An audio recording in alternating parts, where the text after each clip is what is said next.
Hello and welcome. My name is Jennifer Davis and I'm happy to be here today to discuss with you the detection of typical GC-MS pesticides in Cannabis Matrix utilizing APCI-LCMS. Hopefully by the end of this presentation you've learned a little bit about something of the following: what mass spectrometry is, LCMS versus GCMS, the general pesticide analysis in cannabis, different source types that we offer, MRM development, final method parameters used, the sample preparation used, what matrix effects were seen, and then the resulting data that was actually acquired in this application. First, let's start with mass spectrometry in general. Mass spectrometry is an analytical technique that takes a compound of interest and ionizes it. Each ion is then separated based on its mass to charge ratio using some type of mass analyzer and then detected. The final result is a mass spectrum, which plots signal intensity versus the ion's mass to charge ratio. There are a variety of different ion sources or mass analyzers that can be used. Throughout this discussion, we will focus on the use of tandem mass spectrometry. This type of mass spectrometry utilizes a set of quadrupoles for the mass separation. This will be combined with the use of ESI or APCI for the ionization techniques. I will go into further detail in a little bit about what exactly a quadrupole is and how it works, as well as the different ionization techniques we offer. The first example of tandem mass spectrometry I will discuss is liquid chromatography mass spectrometry, or also known as LCMS. This type of analysis uses ultra-high performance liquid chromatography, or UHPLC, for the separation of the analytes prior to their detection. Generally speaking, the combination of LCMS allows for a highly selective and sensitive detection method for analyzing complex samples. LCMS offers the benefit of not needing to achieve baseline resolution for all of the analytes, unlike when you're using just UHPLC. This can help increase sample throughput and shorten the overall runtime needed in a laboratory. A second example of tandem mass spectrometry is gas chromatography mass spectrometry, also known as GC-MS. While both GC and LC are an analytical technique used for separation, and both are coupled to a tandem mass spectrometer, they have one major difference. Gas chromatography requires analytes to be separated based on their volatility or boiling point and uses an inert gas during separation. This requires the analyte of interest to be thermally stable. The downside with this is a huge number of analytes decompose at a high temperature and therefore cannot be analyzed using GC-MS. With the increase in medicinal and recreational cannabis legislation throughout the United States, there is an increasing demand for pesticide testing on cannabis products. Pesticides can be insecticides, herbicides, fungicides, basically any product that is used to help protect a crop from harmful organisms and get it all the way to a successful growth and harvest. The problem is pesticides are believed to cause both short-term and long-term health problems in humans.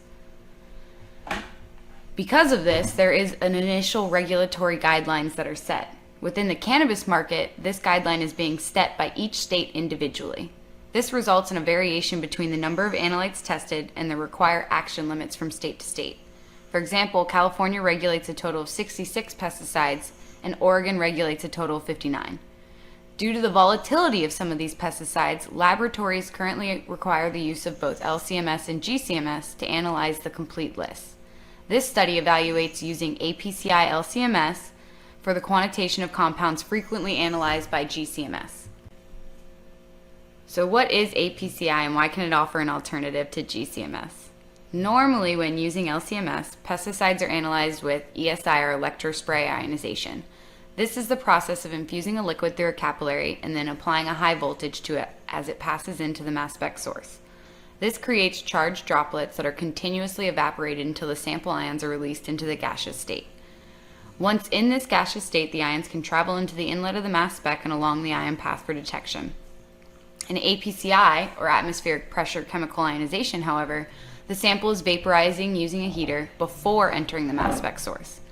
Because the sample is already in the gaseous state, a corona needle is used to apply an electrical discharge that can then ionize molecules in the gaseous state. This allows us to analyze more volatile compounds while still using LCMS. A third ionization source was tested during this study called dual ionization, or DUIS. This is a compromise between ESI and APCI, utilizing the ESI probe in combination with the corona needle discharge. I am going to quickly demonstrate, when using a Shimadzu LCMS 8060, how to switch from the electrospray ionization source to the atmospheric pressure chemical ionization source, or the APCI source.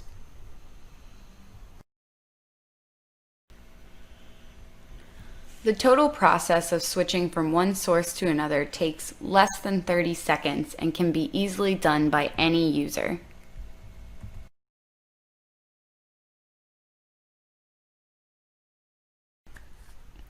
In the beginning of this study, the initial evaluation included Q1 and Q3 scans using electrospray ionization, or ESI, dual ionization, or DUIS, and atmospheric pressure chemical ionization, or APCI. Every pesticide currently run by GC-MS was tested. Not only were they run using all of these different ionization techniques, they were actually run using hot and cold temperature settings and with and without additives in the mobile phase.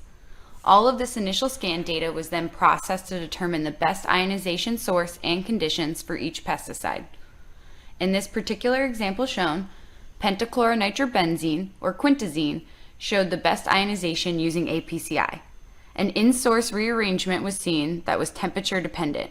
Under colder temperature settings, the precursor could be driven into one particular state, or under hotter temperature settings, two viable precursors were noted. After the initial scans and source testing was completed, any viable precursors were then selected for MS-MS scans. This was used to determine their fragmentation patterns.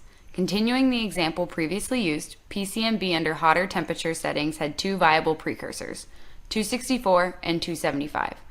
Both of these were treated to a number of MS-MS scans along a range of collision energies. As you can see in the spectrums displayed above, they gave a similar but slightly different fragmentation pattern depending on the precursor selected. Both precursors had 1 to 5 transitions selected and then was further optimized. The final transitions were tested in both Cannabis Matrix and as a neat solution. So what exactly is an MRM and why are we using it? An MRM, or multiple reaction monitoring, is a very selective approach for the identification and quantitation of a variety of analytes. This is an example of tandem mass spectrometry that uses 2 quadrupoles for double mass filtration. It offers a great way to get good data with a high degree of specificity and sensitivity. During an MRM, a specific precursor ion of interest is selected and then passed into the collision cell, or Q2. The precursor then undergoes fragmentation, and the product ions or fragments are then passed into Q3, where a specific fragment can then be selected for detection. This process of selecting a precursor and then a fragment specific to this precursor is what allows us to have that high level of specificity and sensitivity. After source testing and MRM optimization was completed, the final method parameters were selected to be tested in Cannabis Matrix. The table at the top shows the final MRM transitions used when testing in cannabis extract for all 10 analytes. The interface settings shown are all of the gas or temperature settings used, as well as the LC flow rate and injection volume. The final HPLC gradient had a total runtime of 15 minutes and used a C18 column. The sample preparation used in this study took 1 gram of dried flour and 10 mils of acetonitrile and added them to a clean 50 ml Falcon tube. 3 steel balls were then added to aid in the grinding of the sample in combination with vortexing for 5 minutes. Centrifugation was then performed for 5 minutes at 2800 RPM, and the supernatant transferred to a vial for injection onto the LCMS. Both a spiked and unspiked sample were treated to this extraction process for the initial method testing. The spiked sample included adding 50 microliters of a 40 microgram per mil stock solution of all 10 pesticides. The final on-flower spiked concentration was equivalent to 2,000 nanograms per gram. The sample preparation technique just discussed was done with a dry flower. There are a variety of different matrices in cannabis as well, such as flowers, edibles, concentrates, tinctures, topicals. Because of all these different matrices, as well as the ever-growing introduction of new ones, it's difficult for analytical chemists to account for all the different matrix effects that can occur. Generally speaking, matrix effect is the result of all components other than the target analyte and their effect on the overall ionization. In the case of Cannabis Matrix, a number of these effects can come from cannabinoids, terpenes, phospholipids, or even the ingredients used in the making of edibles or concentrates, and sometimes even the extract process itself. Basically, when matrix effects occur, it can result in poor data. It can cause inaccurate quantification, false positives or negatives, or an overall reduction in sensitivity. In the examples above, I demonstrate one example of matrix suppression from cannabis flower and 2 examples of matrix interference. All 3 of the chromatograms show a neat standard at 6.25 parts per billion. That would be the green trace, and the same transition in a cannabis extract at 6.25 parts per billion, or nanograms per gram on flower concentration, which is shown in the black trace. In the first example, all the way on the left-hand side with chlorodyne, I'm demonstrating matrix suppression. So the green trace and the black trace actually have a concentration difference of 10 times. The neat standard is 10 times lower than that of the cannabis extract, but yet the signal intensity is still very similar, clearly demonstrating that in the cannabis extract itself, there is some form of suppression occurring during the ionization process. The other 2 examples are of matrix interference. In the case of MGK264, or the middle chromatogram, you can see a decrease in the overall signal to noise. You can also see that there is quite a bit of increase in that baseline itself, making the quantitation a little bit more challenging. In the last example in the chromatogram all the way to the right, this was done with cyfluthrin, and this was a severe case of matrix interference. The actual surrounding peaks have such a higher signal intensity than that of the analyte peak itself, it was barely detectable. Because this interference was so severe, we actually didn't even end up using this transition for the final analysis. After all of the method development was completed, which included source testing, MRM optimization, the optimization of different source parameters, chromatographic optimization using a variety of different gradients and column types, and then the last step was the cannabis extract process itself. Once this was all completed, the final samples were loaded into an autosampler, and a real-time batch was begun.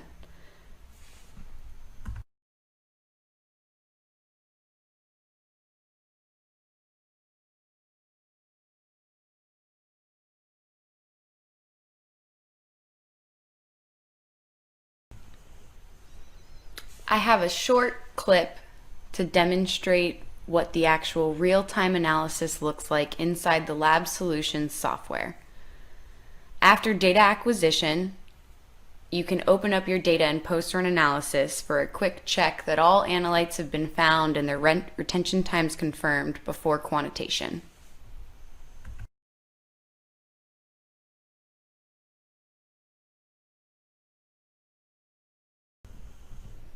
Here are some example chromatograms from the final APCI-LCMS analysis that was completed. The bottom chromatogram clearly demonstrates that using a Shimadzu LCMS 8060 with the APCI-LCMS method, up to 10 analytes were quantitated and accurately identified. The top 4 chromatograms are just individual chromatograms of 4 of these analytes that were in the overall method. All 4 chromatograms clearly demonstrate a nice peak shape and easily detectable at their action limits.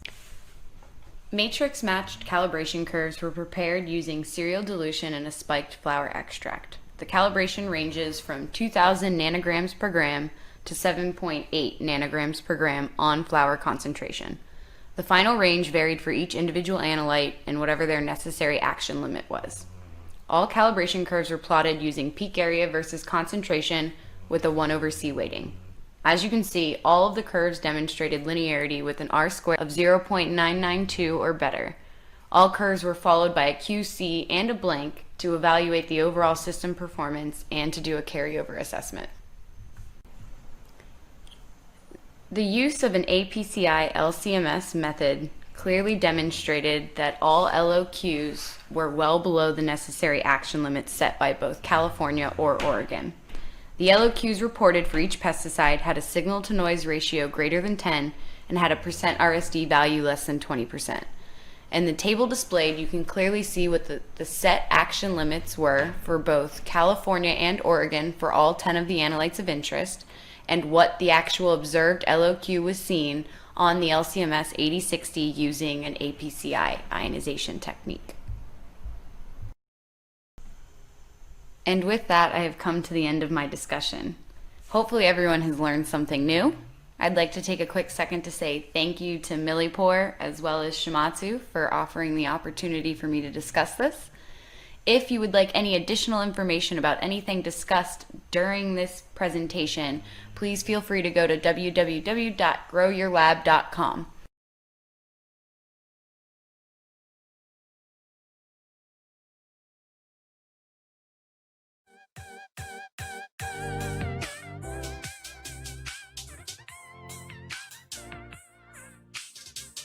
Hello, my name is Shikeba Shirzay. I work for MilliporeSigma as an application and training specialist. In this video, I'll tell you a little bit about MC Media Pad and how to do testing on the MC Media Pads. To start with the MC Media Pads, we have a variety of them. We have the rapid aerobic count, we have the yeast and mold one, and then we have the E. coli and coliform pads as well. So the really interesting features that the MC Media Pads carry are that they come color-coded. So on the package and as well as the individual MC Media Pads, they're color-coded so then you can differentiate. Besides the color coding on the package, each packet comes with 25 pads in them. The storage temperature is right on the package itself. And the package and the MC Media Pad both have the lot number and the expiration date on them. So that way you don't mix up the lot numbers with different packages. Also, the MC Media Pad also has the assay that you're planning on running, the initial of it right on the pad. The really cool thing about the MC Media Pad is they come with a transparent lid, which is used as a protector when you're incubating, so no contamination can get in your pads. Each pad consists of non-woven fabric, which is engineered in such a way that when you inoculate with your 1 ml sample, it diffuses the sample evenly, that there's no leakage outside that. Once you're done, you close your MC Media Pad and you put it in the incubator to incubate for the appropriate temperature it needs to. So come with me and I'll show you how to do testing on the MC Media Pads. For the MC Media Pad testing, you need your appropriate pads, you need 1 ml pipetter, you need 1 ml pipette tips, you need your sample, you need a waste bucket. So let's start with the testing. You'll grab your 1 ml pipette tips, you'll draw up your sample. For the MC Media Pad, you'll go on the corner of the pad, lift the transparent lid, and peel it diagonally like this.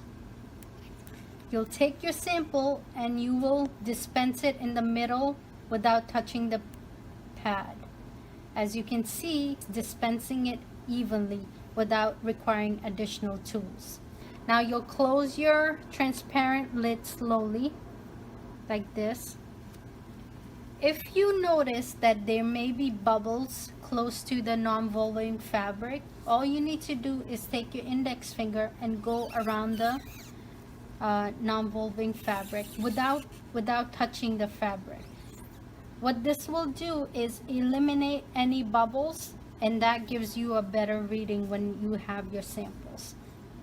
And then this can be stacked in the incubator, up to 20 pads on top of each other, and incubated for the appropriate time and temperature per the assay required. This is 2 pads after incubation time. One has more colonies, one has a little bit of less colonies. To do your counting, as I said before, the transparent lid provides a grid, helps you for easy counting for the colonies, as you can see. So you can count the colonies with a clicker if you have one, and go over each colonies and count them.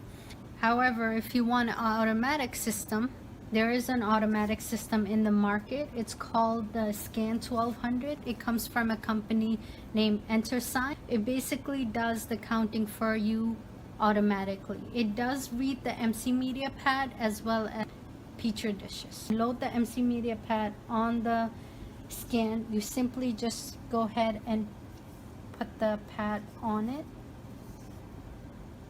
And as you can see on the computer, it loads up your sample. So it provides many features for you where you can play around and to change the total CFUs that you're looking for, the characteristics of CFUs, as well as the display type that you may be looking for. Also, it provides the sample number, how many samples you have, and if you want dilution factor included. However, for this pad, we're gonna do a count.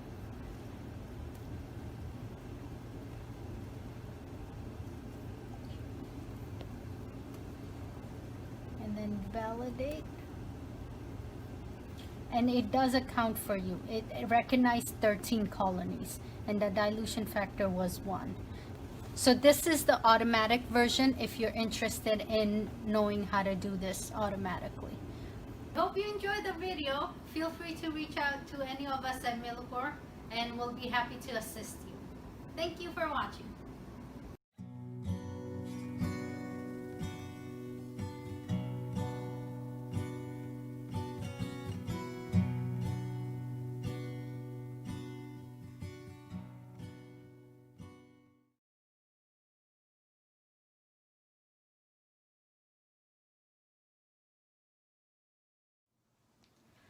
Hello, and thank you for attending MilliporeSigma's CannaLab workshop. My name is Kelli Mazzi, and I'm a Senior Field Marketing Specialist for our Biomonitoring Division. We specialize in microbiology solutions for the pharmaceutical, food and beverage, and cannabis industries. Today I'm going to be talking a little bit about environmental monitoring and sanitation verification, which are key to good production practices and following HACCP in your growing or production environments for cannabis products. EM can provide critical information which can determine if your production environment is under control. This data can be used and analyzed to ensure that your product is high quality and free from any harmful microbes that may affect product safety and then ultimately consumer safety. Sanitation control is also crucial to check that your cleaning procedures are effective. This can be done using ATP testing. Today, I'm going to show you some of our viable air monitors, our RCS High Flow Touch, and our MAS VF, as well as our MVP icon, which is used for ATP testing. Let's get started. Today, I'm going to start by talking about viable air monitoring. Testing air in your greenhouse or production environment will give a good indication of the bioburden levels in the air, particularly molds.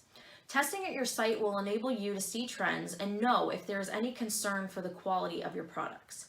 We have two different viable air monitoring options, our RCS High Flow Touch and our MAS VF. Both have different benefits and features, so let's get started. Here is our MAS VF instrument. This is a very easy to use instrument with sophisticated technology inside that makes it one of the best air monitors on the market. It uses the Anderson principle of impaction, which draws in air through the head of the instrument and the bugs impact onto the media being used.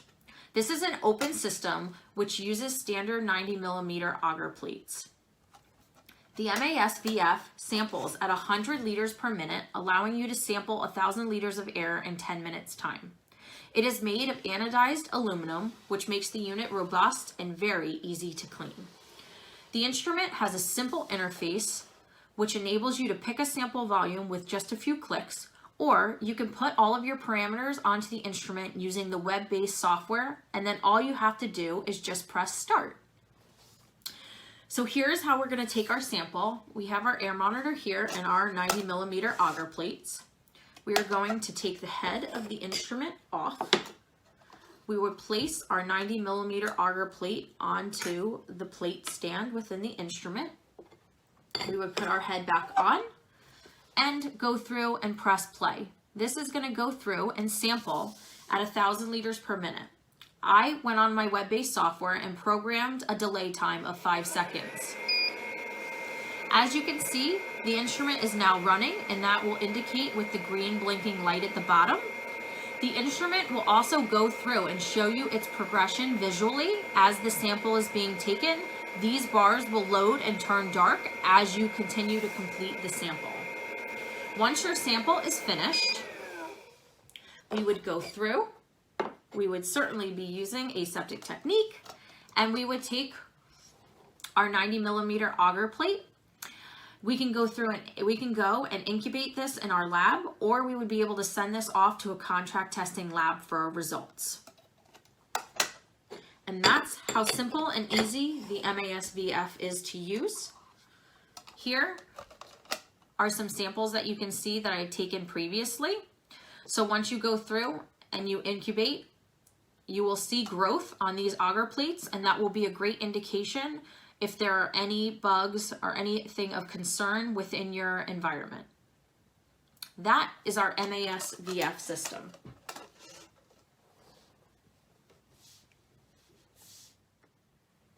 Here is our RCS High Flow Touch Viable Air Monitor.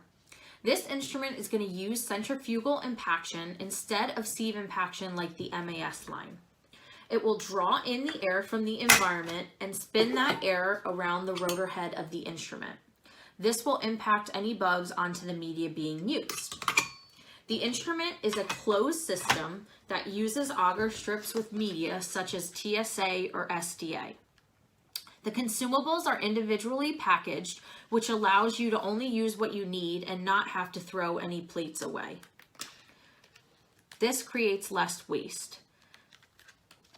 Here is what one of the agar strips looks like. The instrument itself has a very user-friendly interface and an easy-to-use touchscreen that you can also run a sample with just a few clicks. One of the innovative features of the RCS is its ability to be able to tell you approximately how many samples you can take on its current battery life. This is shown on the interface of the instrument right here. What you'll see is on the current battery life of the instrument right now, at a 1,000-liter sample, you'll have approximately 15 samples that you'll be able to take on this current battery life. The instrument allows you to be able to toggle through different sample volumes, and you can go through and set those sample volumes using the software for the instrument. It's going to come with 7 preset volumes. 1,000 liters is going to be one of those.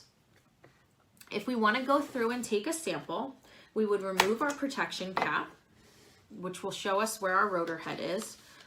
We can go through and get our media ready. We would take the rotor head off of the instrument, and this is just going to magnetize right on top, so it just kind of clicks so you know where it goes. Here you can see is where you're going to go through and insert your agar strip. So we're going to take that out, and this is just going to go through and slide right into the head of the instrument.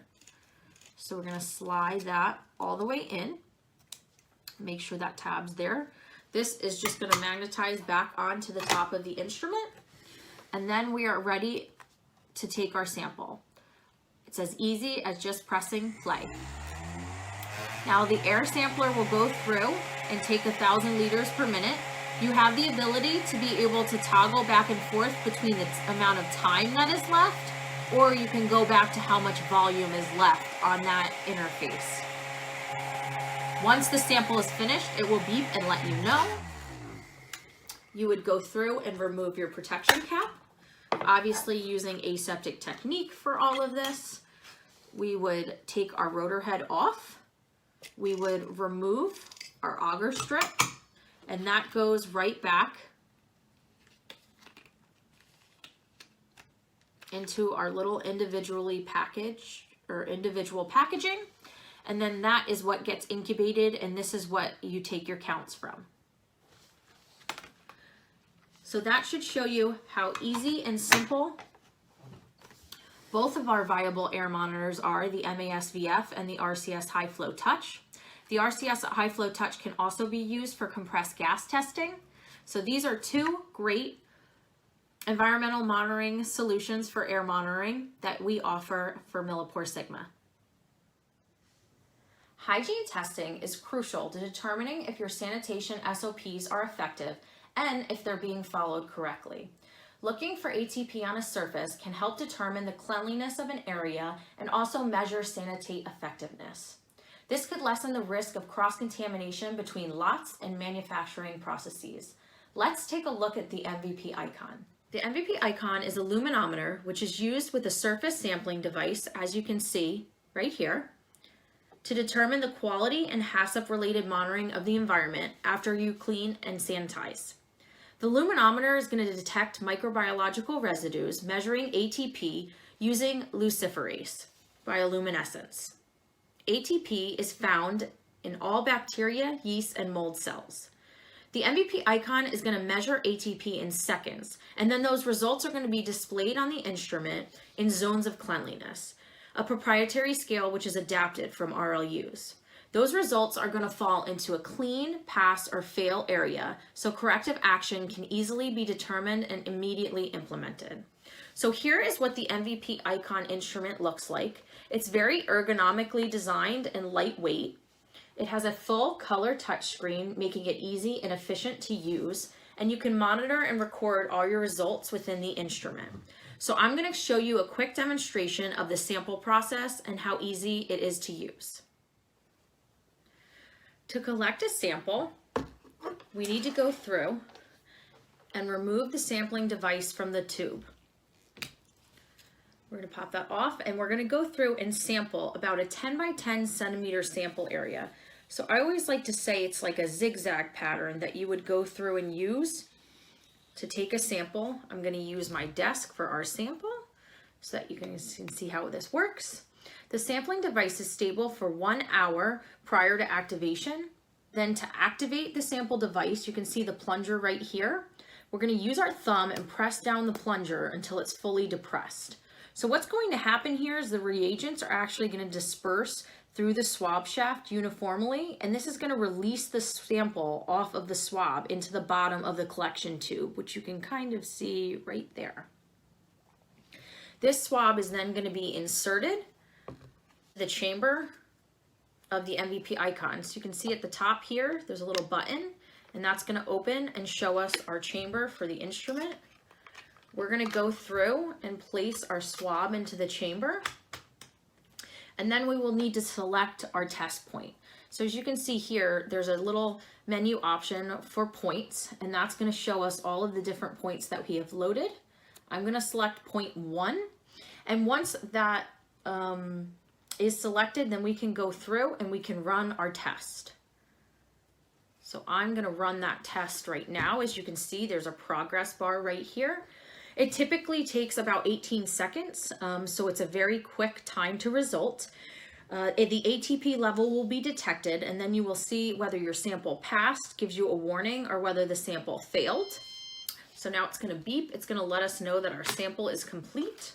I'm going to go through and remove our swab from the chamber of the instrument, and then we'll be able to see our result. When it's going to show us that that sample failed, which really isn't surprising on my desk because of how many demos I've done today and that I've been touching the desk and I have ATP on my hands. So our sample, as you can see right there, very easily tells us that that sample point would need to be retested and also resanitized. One of the other things that I wanted to talk about quickly is the actual icon dashboard software. The MVP icon dashboard software really sets the instrument apart and offers performance metrics, powerful analytical tools, and presentation-ready reports to meet a range of informational needs. So here you can see some of the dashboard widgets, which are customizable, and they give you the ability to be able to see trends, which is really essential to the management of your HACCP program. You can fully customize these widgets and that dashboard to see what is most important to you. As you can see on this example dashboard here, we have the percentage of swab samples to target. We have the percentage of retests. It shows us when our next calibration date. The ATP fail rate is listed here. The retest rates are all listed, and a pass, warn, fail percentage by sample point. So it's very clear and easy to see what your trends and your results are. That is just a quick demonstration of the MVP icon and how to take a quick sample. Well, it's been fun getting to show you some of our easy to use and innovative products for environmental monitoring and sanitation control. Please, if you have any additional questions, head over to the Ask the Expert Lounge, where a biomonitoring specialist is waiting to answer any questions that you may have. MilliporeSigma partners with you every step of the way, making your mission of safe products our mission. Thank you so much and have a great day.